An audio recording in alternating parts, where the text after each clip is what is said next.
संत रामपाल जी महाराज एक ऐसे महान संत जिन्होंने अपनी सतभक्ति, तत्व ज्ञान, करुणा और सेवा के बल पर समाज में नई मिसाल कायम की है।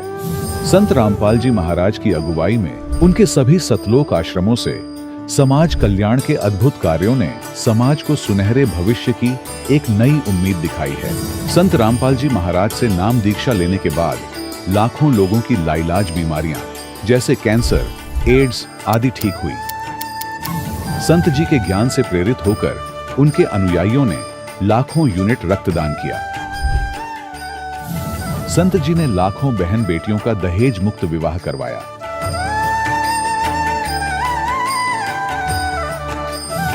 संत जी ने लाखों लोगों का नशा छुड़वाया, करोड़ों उजड़े परिवार बसे। संत जी के आश्रमों में समागम के दौरान निःशुल्क नेत्र चिकित्सा, दंत चिकित्सा प्रदान की जाती है। संत रामपाल जी महाराज द्वारा समय समय पर पर्यावरण संरक्षण के उद्देश्य से बड़े स्तर पर वृक्षारोपण किया जाता है। संत जी ने जरूरतमंदों को तत्काल राहत पहुंचाने के लिए एम्बुलेंस सेवा शुरू की। संत जी अपने अनुयायियों को देहदान के लिए प्रेरित करते हैं, जिससे मानवता की सेवा और चिकित्सा क्षेत्र में सुधार हो सके। संत रामपाल जी महाराज के सभी आश्रमों में हर रोज निःशुल्क भंडारा आयोजित किया जाता है, जहां हर वर्ग, हर जाति और हर धर्म के लोग एक साथ बैठकर भोजन करते हैं।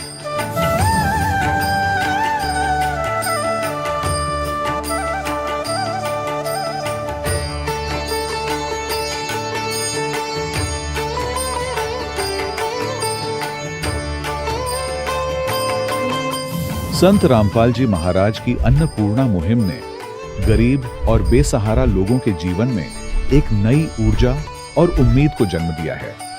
घर घर खाद्य सामग्री और जरूरी मदद पहुंचाकर संत रामपाल जी महाराज ने लोगों को दुख और मजबूरी से लड़ने की ताकत प्रदान की है।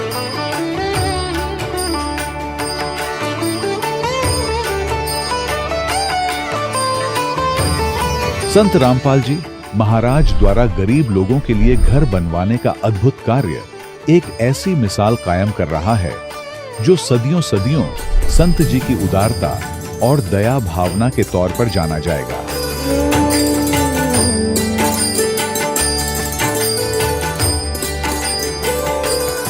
संत रामपाल जी महाराज के आश्रम में हजारों बुजुर्गों को सम्मान और प्यार के साथ जीवन जीने का अवसर मिलता है। उनके खाने, रहने और स्वास्थ्य की पूरी जिम्मेदारी संत रामपाल जी महाराज उठाते हैं। अनाथ बच्चों के लिए संत रामपाल जी महाराज के सभी आश्रम किसी वरदान से कम नहीं। यहाँ उन्हें शिक्षा, संस्कार और भविष्य के लिए बेहतर अवसर प्रदान किए जाते हैं। चाहे बाढ़ हो, भूकंप या महामारी, संत रामपाल जी महाराज और उनके अनुयायी हमेशा ही जरूरतमंदों के लिए सबसे आगे खड़े रहते हैं। कोविड महामारी के दौरान संत रामपाल जी महाराज के आश्रमों से करोड़ों लोगों के लिए भोजन, दवाइयां और जीवन रक्षक सामग्रियां उपलब्ध कराई गई। चाहे गरीब की मदद हो या किसी शोषित और पीड़ित वर्ग के हक और सम्मान की लड़ाई, संत रामपाल जी महाराज ने हमेशा ही उनकी दबी आवाज को सरकारों तक पहुंचाया है और उन्हें उचित न्याय दिलवाने में अहम भूमिका अदा की है। समाज में आध्यात्मिक और सामाजिक मूल्यों के प्रति जागरूकता लाने में संत रामपाल जी महाराज हर कदम पर मानवता के सच्चे सेवक साबित हुए हैं। संत रामपाल जी महाराज का जीवन हमें सिखाता है कि सच्ची सेवा वही है जो निस्वार्थ भाव से की जाए। आइए हम भी इस महान सेवा के कार्य में इस महान संत से जुड़ें और संत रामपाल जी महाराज से नाम दीक्षा लेकर अपने जीवन को धन्य बनाएं।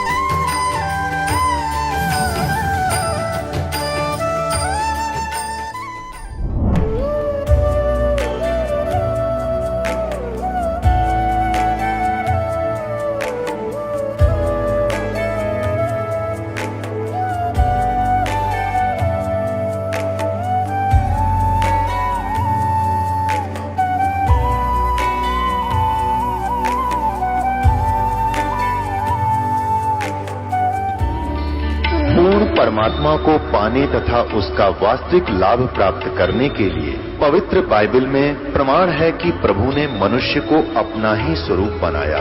6 दिन में सृष्टि रचकर 7वें दिन विश्राम किया। कुरान शरीफ में प्रमाण है कि हजरत मोहम्मद को खुदा स्वयं कह रहे हैं कि मैंने तुम्हें उस परमात्मा की महिमा बताने के लिए भेजा है। वो परमात्मा कबीर है जिसने 6 दिन में सृष्टि रची तथा 7वें दिन तख्त पर जा विराजा। उसकी खबर किसी बाखबर से पूछकर तो देखो। कृपया अवश्य सुनिए जगत गुरु तत्वदर्शी संत रामपाल जी महाराज के अमृत वचन। सत साहिब दर्शकों, सोचिए, जब कोई व्यक्ति बचपन से ही आध्यात्मिक मोक्ष की तलाश में निकल पड़े और उसी तलाश में पूरी श्रद्धा से भक्ति करता रहे, लेकिन जब वही राह उसे प्रकाश की बजाय अंधकार की ओर ले जाने लगे तो क्या हो? दर्शकों, ऐसी ही कहानी थी राजस्थान के रहने वाले पवन कुमार जी की। पवन जी बचपन से ही अपने धर्म में प्रचलित सभी प्रकार की भक्ति साधनाएं करते रहे, लेकिन इसके बावजूद भी इनके जीवन में न तो शारीरिक सुख था और न ही मानसिक शांति। अपनी इसी अधूरी तलाश में इन्होंने डेरा ब्यास और डेरा सच्चा सौदा जैसे पंथों के दरवाजे भी खटखटाए, लेकिन अफसोस, वहां से भी इन्हें केवल निराशा ही हाथ लगी। भक्ति का परिणाम जब सुख नहीं बन सका तो पवन जी का जीवन धीरे धीरे तनाव, असंतोष और नशे की गिरफ्त में चला गया।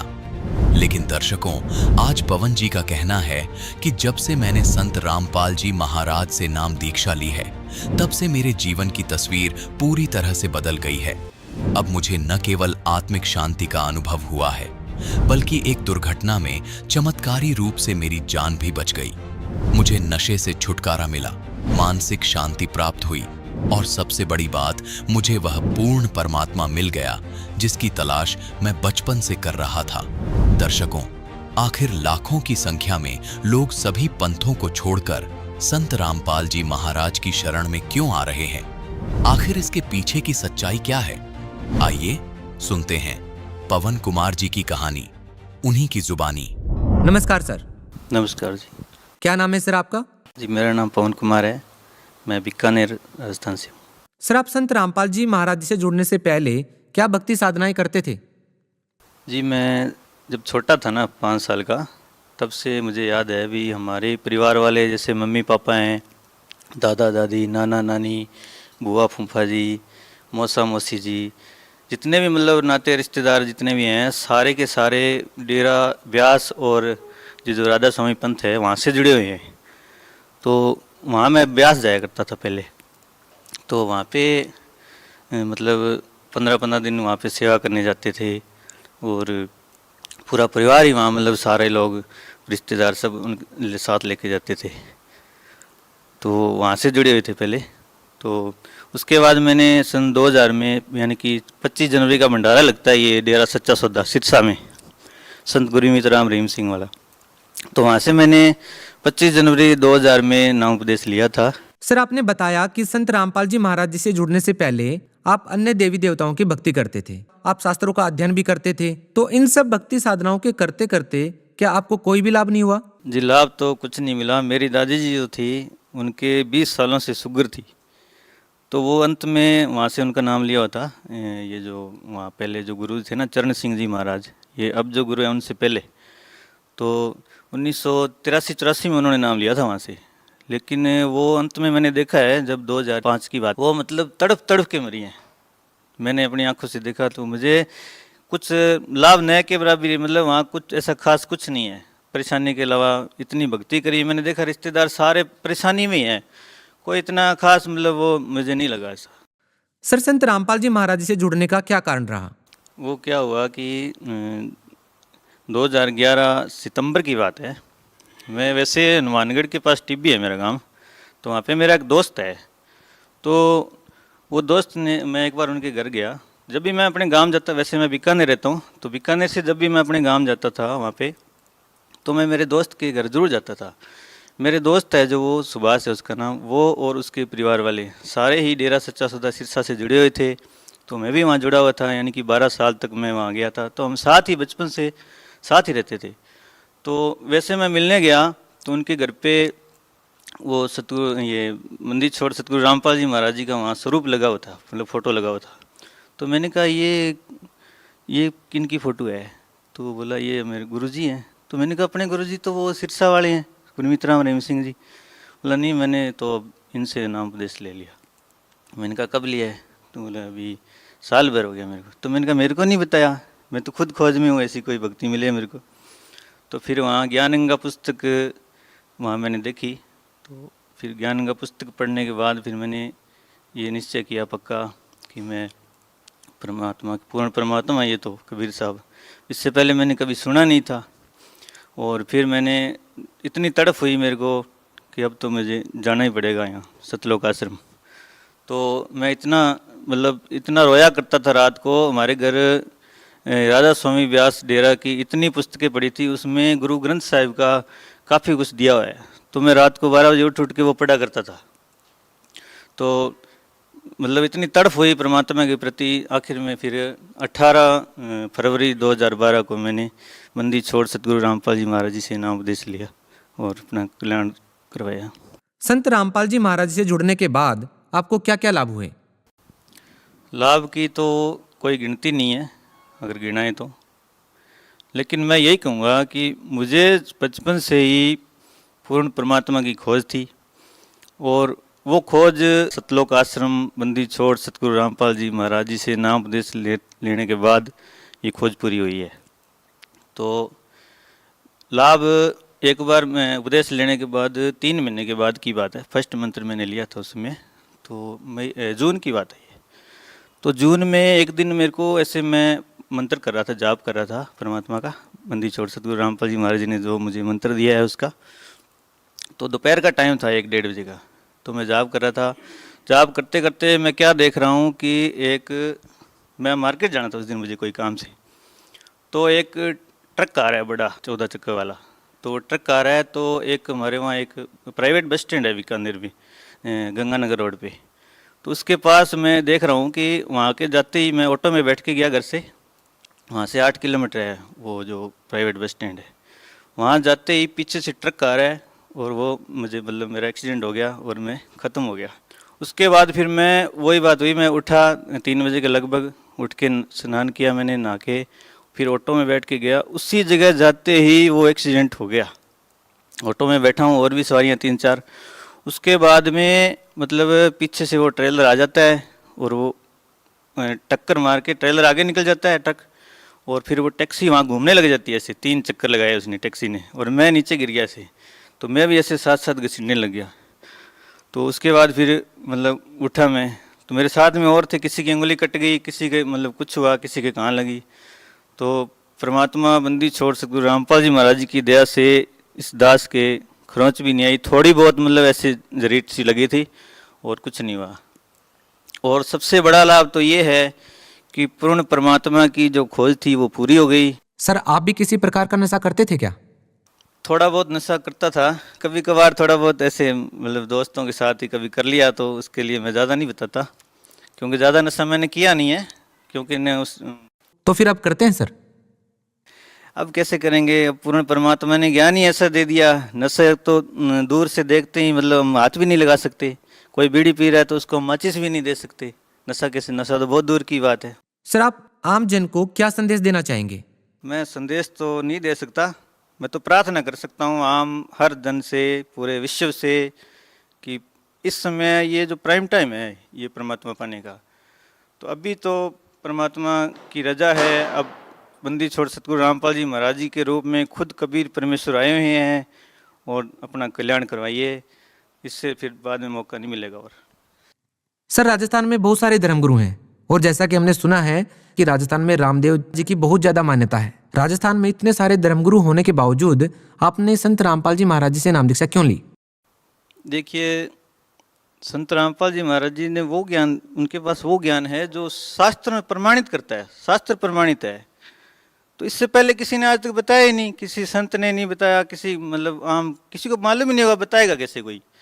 तो संत रामपाल जी हैं, यानी कि खुद परमात्मा ही वो ज्ञान आके बताता है और संत रूप में आके बताता है। अब परमात्मा कोई अलग से सींग पूंछ लगा के तो आएगा नहीं, तो परमात्मा ने वो ज्ञान बताया उन्होंने खुद वो शास्त्र दिखाए, फिर प्रमाण बताया शास्त्रों में, फिर वो हमने प्रमाणित किया, तो ये प्रमाणित ज्ञान देखा, फिर आ नहीं गया और फिर मालिक ने अपने आप शरण में ले लिया। परमात्मा की वाणी है बंदी छोड़ की कि अंतर्यामी एक तू आत्म के आधार, जो तुम छोड़ो हाथ तो कौन उतारे पार। धन्यवाद सर। धन्यवाद। दर्शकों, अभी आपने सुने संत रामपाल जी महाराज से दीक्षा प्राप्त करके सुखी हुए भक्त के अनुभव। अब देखिए जगत गुरु तत्वदर्शी संत रामपाल जी महाराज के मंगल प्रवचन। तो परमात्मा जब कुटिया से बाहर निकले, जैसा सतलोक में उनके सिर पे मुकुट है, ऐसा मुकुट आकाश से आया और ऐसे सिर पे रखा गया और ऊपर से आकाश से फूल बरसने लगे परमात्मा के ऊपर। सिकंदर लोधी ने अपने हाथी पर बैठाया अपनी अंबारी में, साथ में रविदास जी। कबीर साहब बोले आजा भाई मित्र तू भी। वो और रविदास जी चंवर कर रहे थे पहले। सिकंदर लोधी ने कहा भगत जी आप तो डेली सेवा करते हो, दास को भी दे दो। तब सिकंदर लोधी ने चंवर पकड़ा, जैसे आप देखते हो पाठ के ऊपर बच्चे करते हैं, महापुरुषों पर ऐसा ये चंवर किया जाता है। चौर का मतलब है जैसे माखी माछर बैठे उस तरह लाया करें, ताकि हाथ कपड़ा मारें तो उसका लाग जाए, मर ना जाए। यानी इतनी नम्रता के कारण उसको चंवर को संत के ऊपर डुलाया जाता है। तो सिकंदर लोधी ने चंवर ले लिया, हाथी पर बैठ कर चल रहे, चारों गेट खोल दिए उस अलमारी के जो हाथी के ऊपर एक कमरा सा बनाया करते थे। तो सारे देखें जो खाना खा रहे थे, कौन है कबीर, कौन सा है, कि वो बैठा जिस पर सिकंदर लोधी चौर करे दिल्ली का राजा। काशी की बात है ये कि यू है वो कबीर, ये है वो कबीर, सेठ कबीर। वो सेठा दिखा जो सुंदर मन और पैर रहे ऊपर, सेठ तो वो है ही, कंगाल तो सारा संसार है उसके सामने। तो जब वहां जाकर उतर के हाथी पर थे, सारे मेले में घूम कर जय जयकार हो रही, जय हो कबीर की, जय हो कबीर जी की। वाह भाई सेठ बड़े मोहन भोजन कराए, बड़े ठाट हुए, ऐसा सब जय जयकार करे, जो रोटी खा हुए गुण गावे। फिर केशव बैठा था जिस टेंट में, वहां से एक सेवादार गया और करबद्ध होकर कहा कि महाराज आपको आपका मित्र याद कर रहा है केशव। तो सिकंदर लोधी, रविदास जी और परमात्मा उतर के हाथी से नीचे चल पड़े। जब उस टेंट में गए, टेंट को केवल सीलिंग छोड़ दी, ऊपर कर दिया उसको ऐसे। और क्या नीचे एकदम सामने देखते देखते एक सुंदर मनोहर पलंग आया, उसके ऊपर इतने सुंदर गद्दे बिछ गए, इतने बढ़िया, उसके ऊपर एक चद्दर बिछ गई जिसके हीरे मोती लाल जड़े हुए थे। उस पर बैठ के भगवान बीच में जच गए। इत सामने दूसरे रूप में केशव बैठा है और एक रूप में मालिक कबीर रूप में बैठे। राजा और सब प्रजा नीचे बैठ कर सत्संग सुन रही है। कहते हैं परमात्मा ने 24 घंटे तक सत्संग सुनाया उन प्यारी आत्माओं को। अब देखो वो भटक रही थी, साधु संत बन रहे थे और कारण के बनाया, और 3 दिन का सत्संग परमात्मा ने ढूंढा ठाया। लाखों वो भक्त जो डले ढो रहे थे परमात्मा के शिष्य हुए, और वो फिटे मुंह हुए जो बकवाद करें थे। बोलो सतगुरुदेव।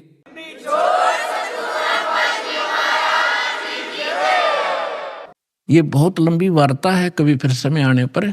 अभी तो दास आपको सदग्रंथों से ये प्रूव कर रहा था कि भगवान कौन है। जब आपको, जैसे पहले आप सेट हो रहे थे, कृष्ण जी भगवान, श्री रामचंद्र जी भगवान, शंकर जी भगवान, गणेश जी भगवान, तो आपने आपको कोई भी उनकी कथा कहीं खड़ा होकर सुनावा था तो आप सारे शांत होते थे और स्वीकार होती थी, सब कुछ सही मानते थे, तो नो प्रॉब्लम थी।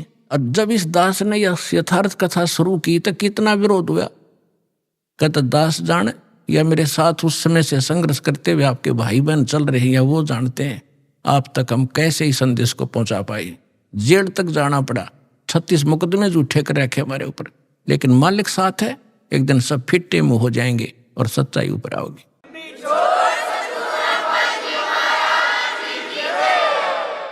तो एक बार आपके हृदय में जब ये पक्की हो जाएगी पूरे विश्व के कबीर इजगोट, फिर ये कथा सुनाया करूंगा। और वो अमृत वाणी सुनाया करूंगा जो हृदय में जाकर लग गई प्रत्येक प्राणी के।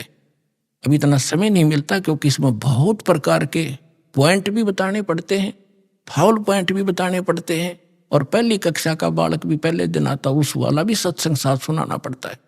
तो जिस करके ये थोड़ा सा समय कम मिलता है। फिर क्या होता है, शेख तकी कहते हैं नीच आत्मा तो नीचे भाषा रखता है। अब कई बार क्या कहते हैं, जो घना निकम्मा आदमी होता है वो किसी की बड़ाई नहीं कर सकता, नीच व्यक्ति बुराई तो कर सकता है। एक तो होता है यज्ञ जोनार, यज्ञ करते हैं जो बड़ी खुशी में, किसी का लड़का हो गया घने वर्षों के बाद, उसके कहते हैं यज्ञ करी उसने जग, और भाई दिल खोल का पैसा लाया उसके दादा ने, इतना घी और जलेबी और लड्डू सारे, उसको कहते हैं खुशी में की हुई जग जोनार। और एक होता महोत्साह, महोत्साह वो होता है जैसे किसी ने बता दिया कि तुम्हारे पिता का मर गया, दादा या पिता, उसका तुम ऐसा करना पड़ेगा, इतने कपड़े और इतने पंडित जमाने पड़ेंगे, तो उसमें वो दुखी से होकर फॉर्मेलिटी से कराया करें। 10 ब्राह्मण जमाने हैं, 10 के अंगूठे से टूटे फूटे से लिया करें, कति बिल्कुल सस्ते से, उनके उतने जूते और कपड़े वो फॉर्मेलिटी करते हैं, उसको कहा करें महोत्साह, जो कति दिल तोड़ के काम कराया जा। तो यहां शेख तकी क्या कहता है कि इसे भंडारे हम 100 कर दें, इसने क्या नाराय कर दिया। तो इतनी जब उसने बात कही, कहते हैं पहले तो बहुत जुल्म किए थे उसने काफी वर्षों तक, वो फाइनल बकवाद थी उसकी। उस दिन वो गूंगा भी हो गया और बहरा भी हो गया वो शेख तकी।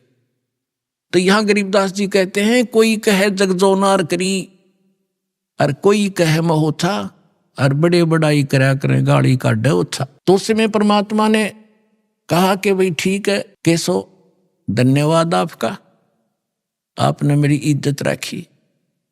केशव कहते हैं हे भगवान शर्मिंदा ना करो, आप तो सारी सृष्टि के पालनहार हो, ये जनता के समझे तो बालक है, इनका बुद्धि को नहीं जो आपने पहचान ले। तब केशव ने कहा भी ठीक है भक्तों, लाद लो सारे टेंट वेंट, 5 मिनट में धर लिए ठाके बैलना पर, चलो मैं आ रहा हूं।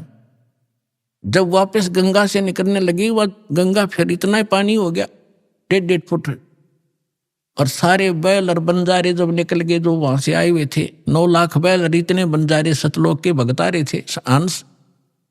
तो गरीबदास जी ने कहा कि वो बैल जब चलने थे ना पृथ्वी पर, और वो बंजारे 1 फुट पृथ्वी से ऊपर रहे थे उनके कदम, या उनका समझ में नहीं आया ये न्यू के ऊपर चल रहे हैं। इतनी बुद्धि, वो तो खान पे लाग रहे थे, उन्हें क्या जरूरत थी कि देखने की कौन के ऊपर चल रहा है। तो उसी समय बैल पार हो गए गंगा। सिकंदर लोधी ने कहा कि जाओ केशव, आपका काफिला जा चुका है, दूर जा लिया होगा। न्यू खड़े होकर देखा पटरी पर चढ़ के, वहां कोई परले पार कोई बैल नहीं, कोई बंजारा नहीं। तो सब असमंजस में हो गया सिकंदर लोधी की, कहाँ गई वो सारे, तो 9 लाख बैल कोई नूता नहीं कि थे कोण में वर्ष के आड़ में छप जाएंगे, वो तो पूरे कई किलोमीटर तक दिखाई देने थे।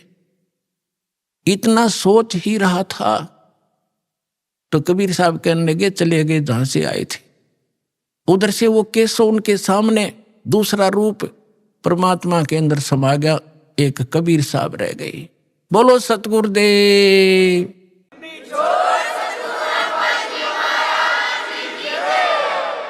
तो परमात्मा कहते हैं कल्पे कारण कौन है, कर सेवा निकाम, और मन इच्छा फल दूंगा जो पड़े धनी से काम। परमात्मा कहते हैं साई इतना दीजियो जा मैं कुटुंब समावे, हम भी भूखे न रहे अतिथि न भूखा जावे। भगवान से मांगने का तरीका बताया परमात्मा कि घना मत मांगया करो, इतना मांगो कि परमात्मा हम भी भूखे ना रहे और द्वार पर कोई अतिथि आ जाओ भूखा ना जा, इतना जरूर दास को देना।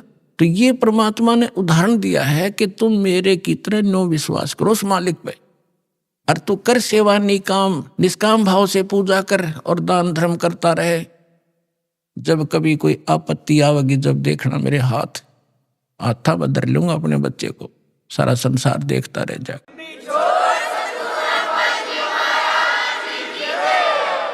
परम पिता परमात्मा पूर्ण ब्रह्म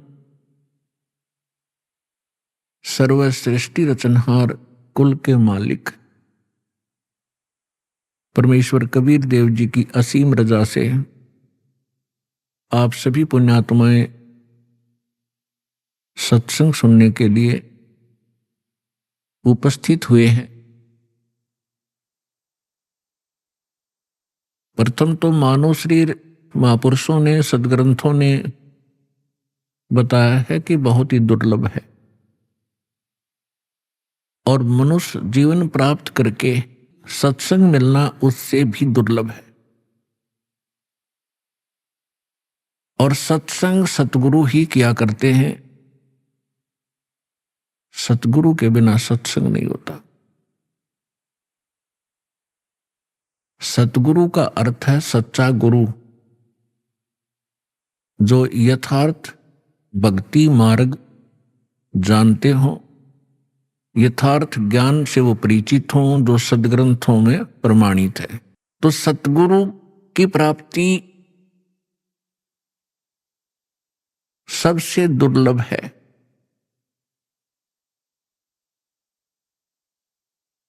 पुण्यात्माओं, सतगुरु कौन होता है? या तो स्वयं परमेश्वर हो सकता है जो सच्चा ज्ञान रखता हो, या फिर परमात्मा का कृपा पात्र उसका दास हो सकता है, जो केवल उसी के ही ज्ञान से सत्संग करता है।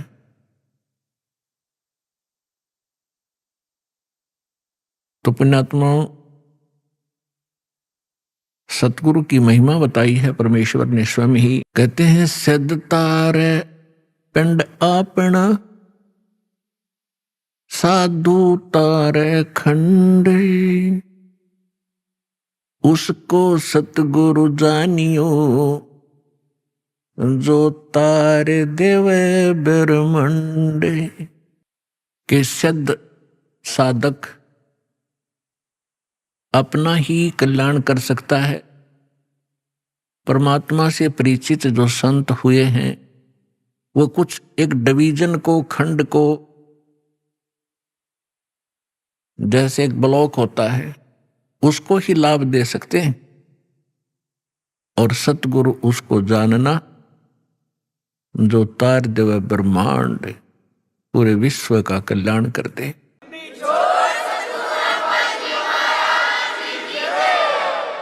सभी सदग्रंथ प्रमाणित करते हैं, परमात्मा से परिचित वो महापुरुष यही गवाही देते हैं कि परमात्मा सतलोक से जहां वो रहते हैं उनका मूल स्थान है, जिसको शाश्वत स्थान कहा है गीता अध्याय नंबर 18 के श्लोक नंबर 62 कि अर्जुन तू सर्वभाव से उस परमेश्वर की शरण में जा, उसकी कृपा से तू परम शांति को और शाश्वत स्थान को प्राप्त होगा। शाश्वत माने जिसका कभी विनाश ना हो, अमर लोक। तो वो परमात्मा उस अमर लोक में रहते हैं, मनुष्य सदृश्य हैं। अभी तक ये अनाड़ी, अज्ञानी, ये नकली गुरु सतगुरु कहलाते रहे, इनको ज्ञान कुछ था ही नहीं।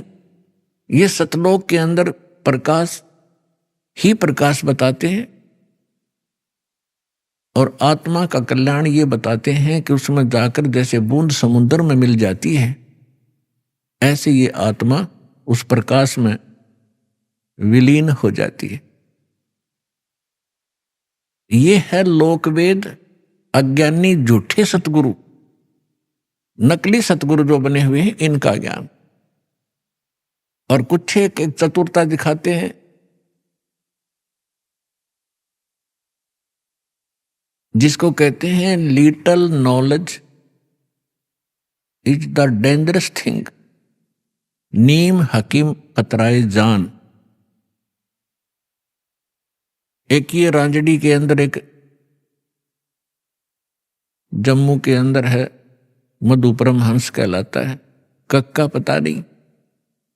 कबीर साहब की वाणी को पढ़कर सुनाता, सारे उल्टे अर्थ लगाता है। उसने थोड़ी सी चतुरता दिखाई है कि वहां आत्मा, परमात्मा तो ऐसा ही है, एक प्रकाश है, और उसमें आत्मा डॉट डॉट बिंदु सी गोल गोल सी घूमती रहती है। कोई बात हुई है? तो ये सतगुरु नहीं है, ये नकली है सारे, जो भगवान से परिचित नहीं, जो सदग्रंथों को भी ठीक से नहीं समझ सके। हमारे जो धर्मगुरु हिंदू धर्म के थे, आचार्य शंकराचार्य, मंडलेश्वर, संत, ये अपने ही सिलेबस से अपरिचित थे। आज तक ये ब्रह्मा विष्णु महेश को अजर अमर, इनके कोई माता पिता नहीं, इनकी कोई मृत्यु नहीं होती, यही पूज्य है। और हमारे सदग्रंथों में लिखा ये नासवान है, इनकी जन्म मृत्यु होती है, इनकी माता दुर्गा है, पिता ज्योति निरंजन काल है, और ये पूज्य नहीं है।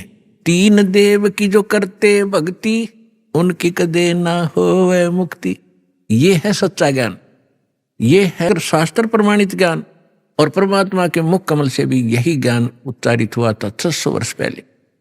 परमेश्वर कबीर जी ने कहा था, तीन देव की जो करते भक्ति, ब्रह्मा विष्णु महेश की, उनकी कदे न होवे मुक्ति। और फिर नीचे की माता मसाणी और ये अटपट, इनका तो फिर गली छट दे, इनकी तो फिर बात ही खत्म है। तो जो प्रसंग चला है कि परमात्मा स्वयं आते हैं और ये सत्संग स्वयं ही सुनाते हैं। और वो वेदों में परमात्मा का एक गुण लिखा है कि वो सतलोक में रहते हैं, मनुष्य दृश्य हैं, वह एक सिंहासन पर विराजमान है, तकत पर। तकत मीन सिंहासन।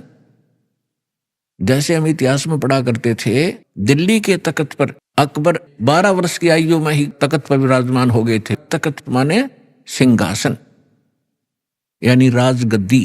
तो वहां परमात्मा तकत पर विराजमान है, सिंहासन पर विराजमान है, मनुष्य दृश्य, अपने ही उनिहार है, अपना सृजनहार। महापुरुषों ने जिनको भगवान मिले हैं, जिन महापुरुषों के हृदय कर दास नाम गिनाता है, उनके शुभ नाम आपको सुनाता है। फिर सुना देता हूं, क्योंकि महापुरुषों के नाम लेने तो पुण्य लगते हैं। आदरणीय धर्मदास साहिब जी को, आदरणीय मुल्कदास साहिब जी को, आदरणीय नानक साहिब जी को, सिख धर्म के प्रवर्तक को, आदरणीय दादू साहिब जी को, आदरणीय गरीबदास साहिब जी गांव छुडानी जिला झज्जर हरियाणा वाले को, आदरणीय गीसा दास साहिब जी गांव खेखड़ा उत्तर प्रदेश वाले को, आदरणीय स्वामी रामानंद जी काशी के पंडित ब्राह्मण थे, विद्वान कहलाते थे, परमात्मा उनको मिले, सचखंड दिखाया, फिर वापस छोड़ा। इन सभी महापुरुषों को परमात्मा ऐसे ही मिले हैं जैसे उनके गुण हैं, उनको आकर मिलते हैं और फिर उन अपने से परिचित करा करके जहां परमात्मा रहते हैं उस सारी व्यवस्था को दिखा करके फिर वापस छोड़ते हैं बॉडी में, ताकि ये मेरे गवाह बने, एफिडेविट लिख दें ये कि कैसा है भगवान। तो आदरणीय गरीबदास साहिब जी ने कहा कि हमरे ही उनिहार है अपना सृजनहार। उनिहार माने हमारे जैसी उसकी आकृति है, ऐसा उनका आकार है अपने सृजनहार का। तो इस प्रकार वो परमात्मा मनुष्य दृश्य है। वहां एक बहुत बड़ा गुम्बज बना हुआ है, मंदिर नुमा, उसके सेंटर में परमात्मा का तख्त है, सिंहासन है, सिर पर छतर है। जैसे आप इस दास के ऊपर ये आर्टिफिशियल बना रखा भक्तों ने, ये देख रहे हो। और परमात्मा का वहां प्रकाश जो पूरे शरीर का बहुत ज्यादा है।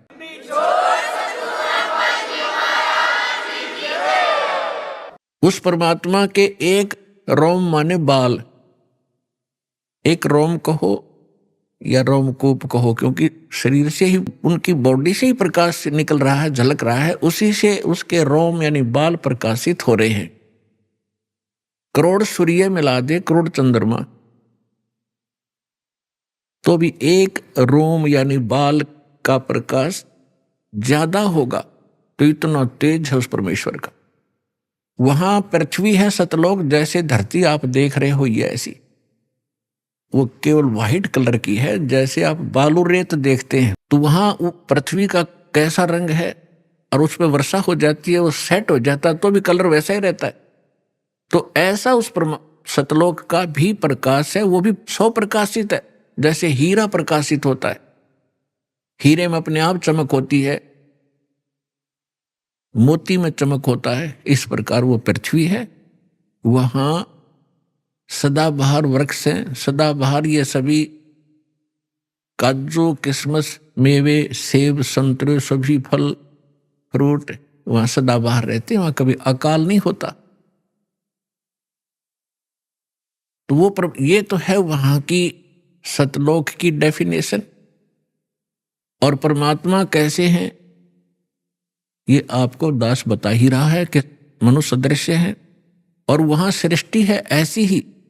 ये तो डुप्लीकेट है जो यहां बनाए गए हैं, ये मिट्टी के शरीर, ये तो उसकी तुलना में एक खिलौने और मिट्टी से बने हुए हैं। और वहां का जो शरीर आपका स्वर्ण का हो जो कभी विनाश में नहीं आता। इस प्रकार वहां सृष्टि है, वहां आपके पूर्व के सभी महल ज्यों के त्यों हैं। प्रत्येक व्यक्ति की एक विशेष टेंडेंसी है, एक वृत्ति है, जरा सा कोई अच्छी पोस्ट बन जाती है, उसको प्राप्त हो जाती है, या कोई धन चोखा मिल जाता है, बढ़िया कोठी बनाऊं बहुत लंबी चौड़ी ऊपर नीचे, और आगे पार्क हो, पार्क में फिर आगे बगीचा हो, एक साइड में तालाब हो, झूले डाल रखे हो और फुहारे बनाता है आर्टिफिशियल के, कभी कभी फुहार भी डाल लूं, तो ये बनावटी है। अच्छा, यहां तो एक और समस्या है, ये सारा कुछ किसी ने बना भी लिया तो 36 टेंशन साथ लिए रहता है, वो उस घूम रहा है बगीचे में और टेंशन है कहीं और, ये बिगड़ गया काम, वो बिगड़ गया काम, ऐसे ना हुआ वैसे हो जाएगा। तो उसने वहां एक डुप्लीकेट बना भी लिया तो भी उसका सुख प्राप्त नहीं है उसको व्यक्ति को। और सतलोक के अंदर ऐसे ही बहुत लंबे चौड़े प्रत्येक प्राणी के अलग अलग महल हैं। वहां आपका परिवार होगा, आपको कितने अच्छे लगते हैं अपने माता पिता भाई बहन अंकल चाचे ताऊ और बच्चे रिलेटिव। और यहां ठीक है अच्छे तो लगेंगे क्योंकि अच्छे हैं, और कल मृत्यु हो जा, टक्कर मारते रहो, कभी कभी भी जीवन में आप उनको नहीं देख सकते फिर। तो ये अच्छा लगते हुए भी व्यर्थ है, और वहां जाओगे आपके सारे सुख होंगे, वहां कभी मृत्यु नहीं होगी। कोई व्यक्ति नहीं चाहता मैं वृद्ध हूं, वृद्ध अवस्था प्राप्त हूं, बूढ़ा हूं, और बूढ़े हो गए। कोई नहीं चाहता मैं मरूं और मृत्यु डेफिनेट। तो ऐसा क्यों हो रहा है, ऐसी धारणा क्यों आपकी? क्योंकि आप पहले ऐसे लोक में रहते थे जहां ना वृद्ध अवस्था है और मृत्यु नहीं है। वहां ये 5 तत्वों का बना हुआ पुतला नहीं है, इसमें कभी बीपी हाई है, कभी लो है, कभी राग खींच रहा है, कभी द्वेष। राग द्वेष वहां होता है जहां समानता नहीं होती, और वहां समानता है एक परमात्मा को छोड़कर। सबके एक जैसे बॉडी हैं, एक जैसा सबके महल हैं, एक जैसा खान पान है, कोई उसमें अंतर नहीं और कोई अभाव नहीं किसी वस्तु का। तो राग द्वेष और इस तरह के जो रोग होते हैं ये किसी त्रुटि के कारण होते हैं। तो आप जी उस स्थान को छोड़कर गलती से यहां आ चुके हो और यहां आपका कोई ठिकाना नहीं। जिन महापुरुषों को परमात्मा मिले उन्होंने बताया है, आगे गए ना बावड़े, बावड़े माने वापस नहीं आए। पहले जो चले गए उन्होंने आकर बताया नहीं हमारे साथ क्या बीती, और रहते भी सब जाही बिन साहिब की बंदगी, कहीं ठोर ठिकाना नहीं। पहले चले गए, उनका तो पता नहीं क्या बुरा हाल हुआ या अच्छा हुआ, उन्होंने तो कोई आके हमें संदेशा दिया ही नहीं, और ऐसे ही शेष हैं वो चले जाएंगे। तो गरीबदास साहिब जी कह रहे हैं कि बिन परमेश्वर की भक्ति कहीं ठोर ठिकाना ना। जैसे आज कोई प्रधानमंत्री है किसी कंट्री का, वैसे तो सुख नाम की यह चीज नहीं है, पर हमने उसको घना बड़ा मान रखा है क्योंकि हम जीव संज्ञा में हैं। और कल वो प्रधानमंत्री सतभक्ति नहीं करता है और मृत्यु को प्राप्त हो जाता है, तो कहां गया वो सुख? आगे क्या होगा इन बच्चों को पता नहीं जो खिलौनों से खेल रहे हैं। ये मिट्टी के महल बना बना कर इसमें खुश हो रहे हैं, इनको पता नहीं, क्योंकि भगवान ने आकर बताया, वो ज्ञान दास सुना रहा है। उसके आधार से हमें भविष्य का दिखाई देने लग गया कि आगे क्या होगा इसके साथ।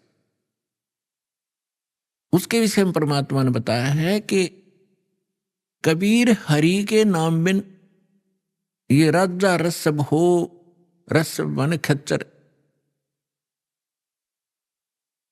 जिसमें अच्छा वजन लोड कराया जा गद्दे की तरह बोरे में, राजा रसब हो और माटी लदे कुमार के और घास न डाले कोई। गधे के साथ एक और समस्या होती है, सारा दिन काम को मार लेता है, शाम को बनी में छोड़ देता, घास खुद चर के आता है बाहर, फिर उसका कान फिर पकड़ लाता जब काम की आवश्यकता होती है। तो पुण्यात्माओं, परमात्मा ने ये जो ज्ञान दिया है आपको सतर्क करने के लिए दिया है, ना कि किसी की इंसल्ट करने के लिए। आप बालक हो, वो परमात्मा है, आप उसकी आत्मा हो, उसके बच्चे हो। अपने बच्चों को समझाने के लिए परमात्मा ने ना जाने कितने छल छिद्र करने पड़ते हैं, किस प्रकार के ज्ञान आपको सुनाने पड़ते हैं, क्योंकि आपने काल की भांग पी रखी है। कबीर ये माया अटपटी, सब गट आने अड़ी, किस किस को समझाऊं ये कुए भांग पड़ी। जैसे कोई शराब के ठेके पर आपने देखा हो कभी, चाहे 20 आदमी घूटी ला कर आ रहे हो सामने, सबकी एक जैसी भाषा, एक जैसी चाल, एक जैसी बोली रहेगी। तो हमने इस काल की इस त्रिगुणमयी माया की भांग पी रखी है। यहाँ के इन तीनों गुणों के दबाव से हम जो जो कार्य यहाँ चाहते हैं करते हैं, यह भांग है। और सभी एक जैसी वृत्ति होगी, क्योंकि सबने एक का कुएं की भांग पी रखी है। वो ज्ञान सुनने को मिला ही नहीं आपको। अब ये ज्ञान मिला है जो इस भांग को उतारेगा, ये एंटीबायोटिक है। और ये ज्ञान सतगुरु ही दे सकता है, और सतगुरु परमात्मा ही होता है। 600 वर्ष पहले परमात्मा स्वयं आए थे, वो सतगुरु भी थे, परमात्मा तो वो थे ही थे। और फिर उन्होंने कहा था कि जब गरीबदास जी का पंथ होगा 12वां पंथ, उसमें काल अपना जाल जरूर फैलाओगा, लेकिन 12वें पंथ में परमात्मा ने कहा था हम फिर आएंगे। अब परमात्मा नहीं आए तो दास भेज दिया अपना, वही पावर वही ज्ञान दास के अंतःकरण में फीड कर दिया, जो दास आपको आज वर्षा कर रहा है उस अमृत ज्ञान की।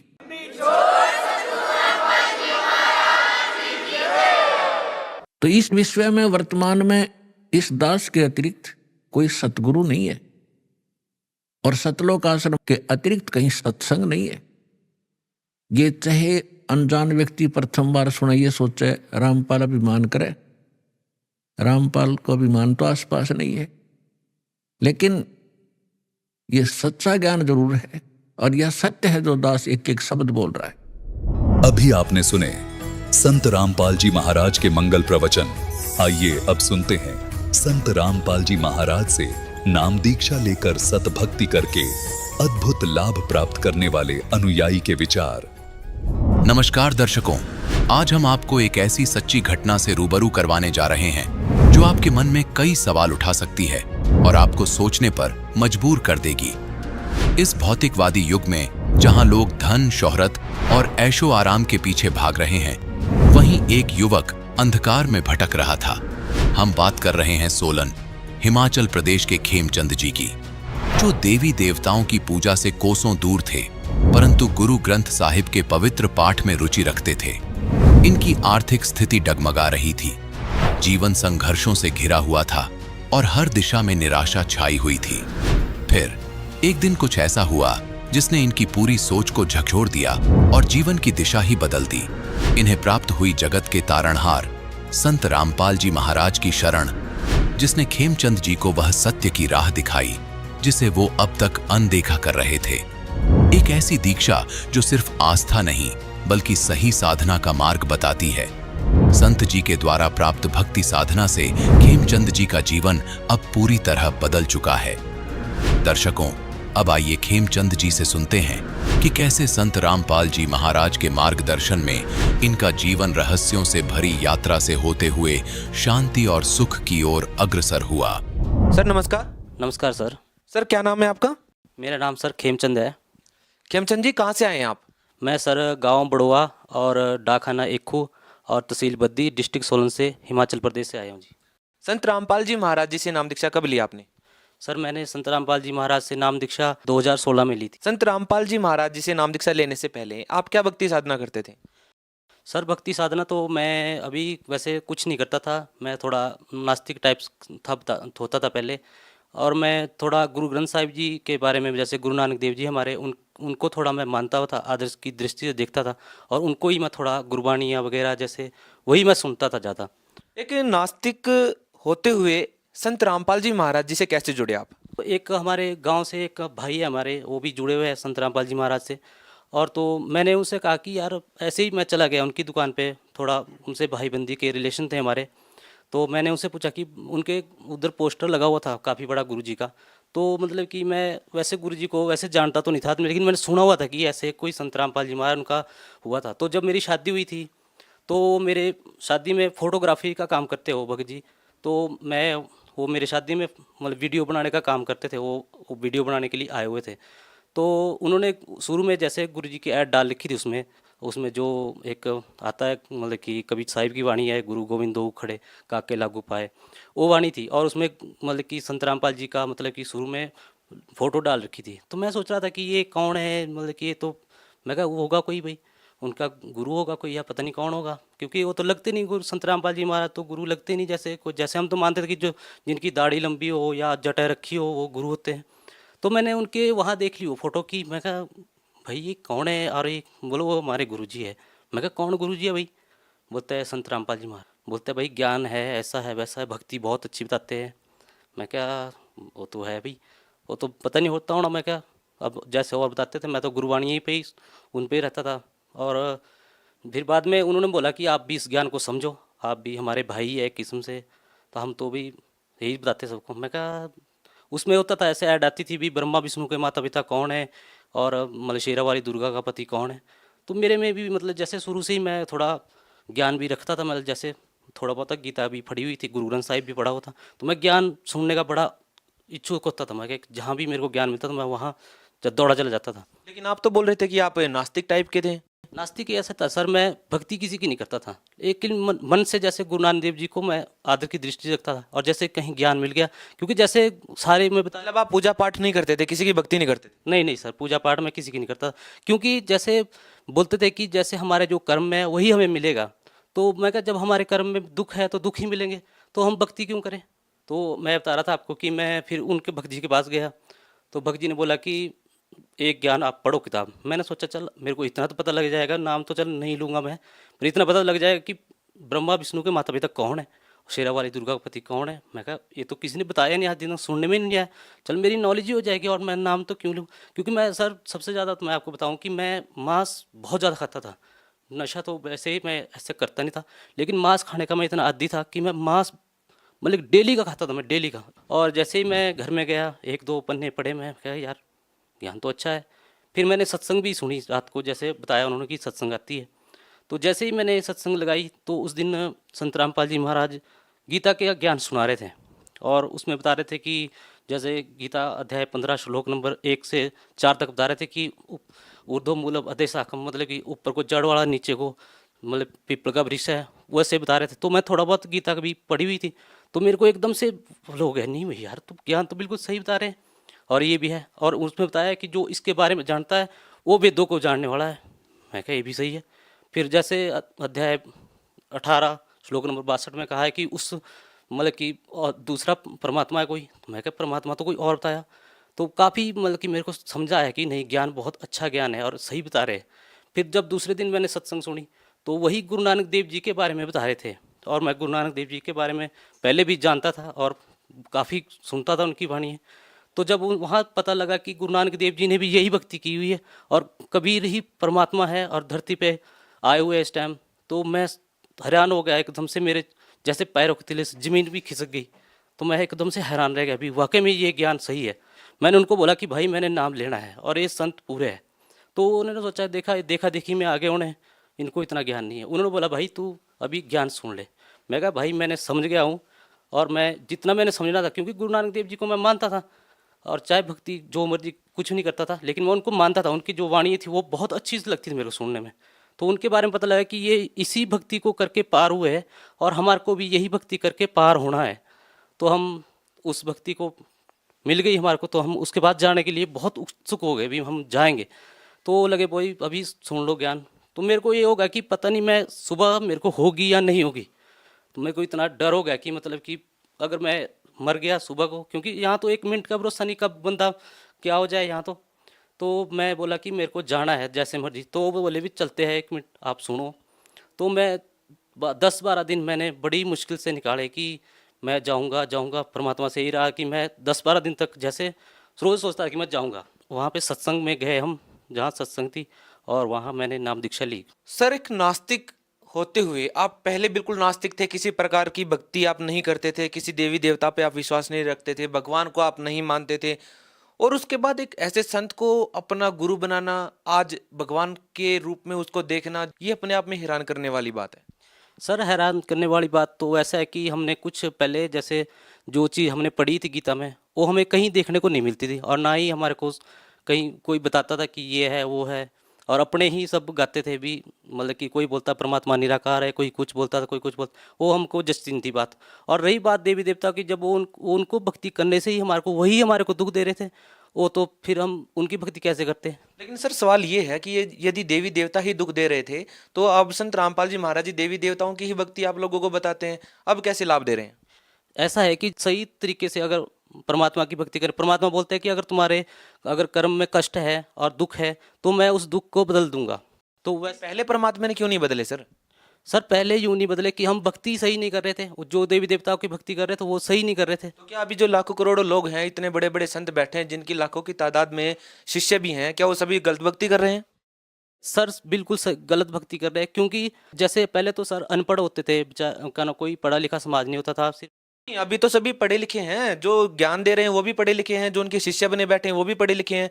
तो अब आप ये कैसे कह सकते हैं कि भाई वो जो भक्ति दे रहे हैं वो गलत है और आप जो भक्ति कर रहे हैं वो सही है? सर ऐसा है कि जैसे मान लो पहले हम पढ़े लिखे नहीं होते थे, और अब जैसे पढ़े लिखे हैं, ठीक है, तो वो अपना एक धंधा भी है उनका कि वो अगर सही ज्ञान देने लगे और वो बताने लगे कि गीता में श्राद्ध करना मना है, या गीता में जैसे कर्म कांड के लिए। आपकी बात मान लेते हैं, यदि साधु संत हैं, जो बड़े बड़े संत हैं, उनका धंधा है, लेकिन उनके जो शिष्य हैं, जो नाम दीक्षा लेके बैठे हैं, उनका तो धंधा नहीं है ना सर। वो तो उनको भगवान के रूप में देख रहे हैं, वो तो भक्ति कर रहे हैं ना। आप उनकी भक्ति पे कैसे सवाल उठा सकते हैं? वो कैसे गलत हो सकते हैं? आप कैसे सही हैं? सर ऐसा है कि वो उनके ऊपर ही विश्वास कर रहे हैं ना सर। अगर वो खुद देखे कि गीता में क्या लिखा हुआ है और वेदों में क्या लिखा हुआ है, वो तो उनके ऊपर विश्वास करे। अंधभक्ति किसको बोलते हैं? इसी को ही अंधभक्ति बोलते हैं। लेकिन लोग कहते हैं कि आप अंधभक्त हैं, आप अंधभक्ति कर रहे हैं, तो इस बात का फैसला कैसे हो कि कौन सही भक्ति कर रहा है, कौन गलत भक्ति कर रहा है?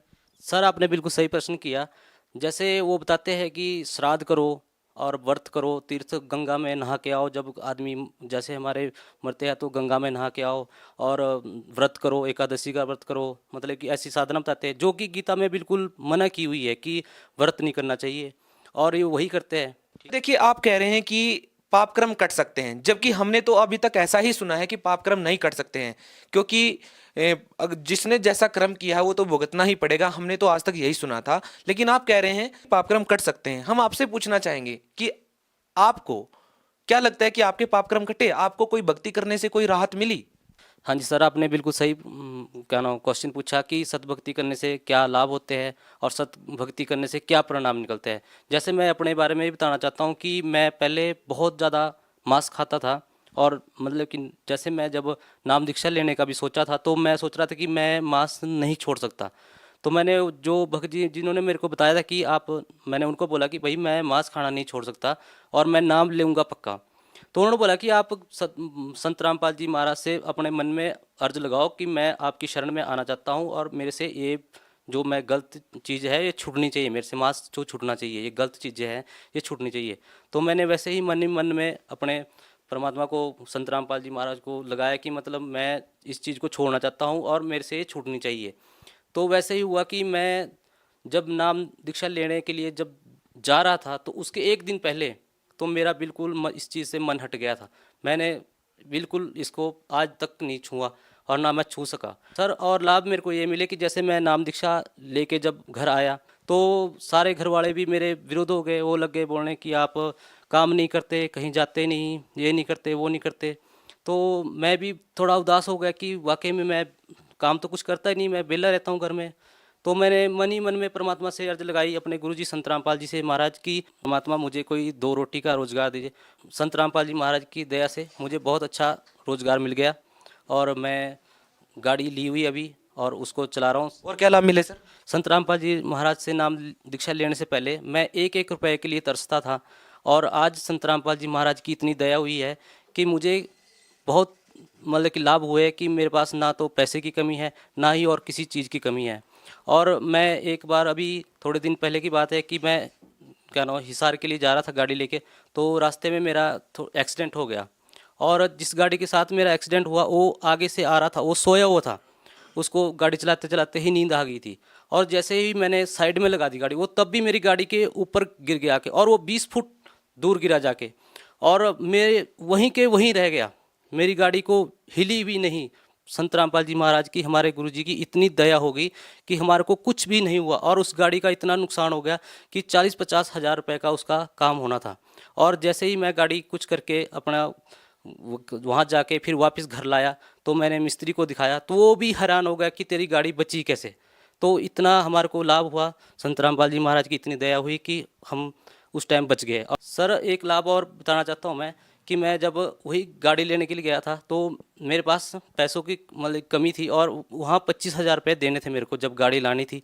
तो मैं जैसे गया, मेरे पास 20,000 का ही बंदोबस्त हुआ। मैंने किसी से उधार लिए तो 20,000 रुपये मैं लेके वहाँ गया, तो उन्होंने बोला कि आपको 25,000 लाने थे। मैं कहा सर मेरे पास तो यही है और देख लो आप। तो जैसे ही मैंने उनको पैसे पकड़ाए और उन्होंने गिने, वो 25,000 निकले। तो मैं एक बार तो हैरान रह गया कि आप एक बार और गिनती कर लो। तो उसने दूसरी बार फिर गिनती की। मैं फिर भी बोला कि एक बार और गिनती कर ले भाई। तो उसने एक एक नोट करके मेरे को गिनाया और वो पूरे 25,000 निकले। तो जिस बंदे से मैंने वो पैसे पकड़ के लाए थे तो मैंने उसको फ़ोन किया, भाई तूने मेरे को कितने पैसे दिए? तो वो बोला भाई तेरे को मैंने 20,000 रुपये दिए। मैं कहा कम या ज़्यादा तो नहीं दिए। वो सोचा कि शायद इसने ये कम हो गए होंगे। उसने बोला कि मैं बैंक से निकलवा के लाया था और बैंक से निकलवा के मैंने तेरे को दिए है, तो कम होने के या ज़्यादा होने के तो कोई चांस नहीं है, क्योंकि जब बैंक से कैशियर पैसे देता तो गिन के देता है और जब लेता है बंदा तो वो भी गिन के लेता है। तो उसने 20,000 ही दिए थे। वो तो संत रामपाल जी महाराज की कृपा हुई कि मेरे पास 25,000 हुए और मेरी गाड़ी अपनी आ गई। सर भगत समाज को क्या संदेश देना चाहेंगे? तो मैं भक्त समाज को यही मतलब अपने जैसे जगत भाई बहनों से यही प्रार्थना करना चाहूँगा कि आप अगर खुद भी सुने और औरों को भी सुनने का मौका दें आप, लेकिन पहले संत रामपाल जी महाराज का ज्ञान सुने, उसके बाद आप एक अपने आप ही आपको पता चल जाएगा क्या सही है और क्या गलत। बहुत बहुत धन्यवाद सर आपका। सत साहिब जी।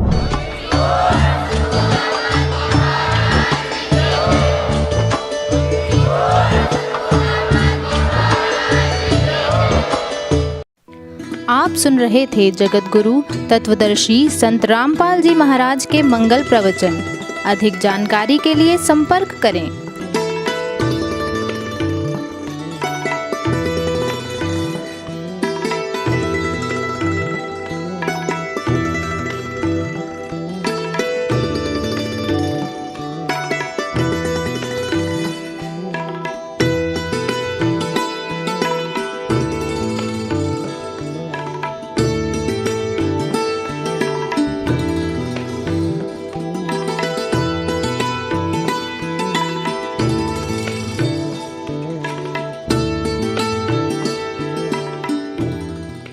जगत गुरु तत्वदर्शी संत रामपाल जी महाराज जी के पावन सानिध्य में भक्ति की अलख जगाने तथा श्रद्धालुओं को सत्य भक्ति मार्ग का रास्ता दिखाने हेतु कनाडा के लोकप्रिय channel the TV NRI channel पर जगत गुरु तत्वदर्शी संत रामपाल जी महाराज जी के मंगल प्रवचनों का प्रसारण प्रतिदिन सुबह 7:30 बजे से 8:30 बजे तक तथा रात्रि 7:30 बजे से 8:30 बजे तक किया जा रहा है। इस सत्य भक्ति मार्ग को अपनाने के लिए अधिक से अधिक सत्संग प्रसारण देखें। इस सत्संग प्रवचन का सीधा प्रसारण संत रामपाल जी महाराज लाइव सत्संग YouTube चैनल और जगत गुरु संत रामपाल जी महाराज फेसबुक पेज पर भी देख सकते हैं।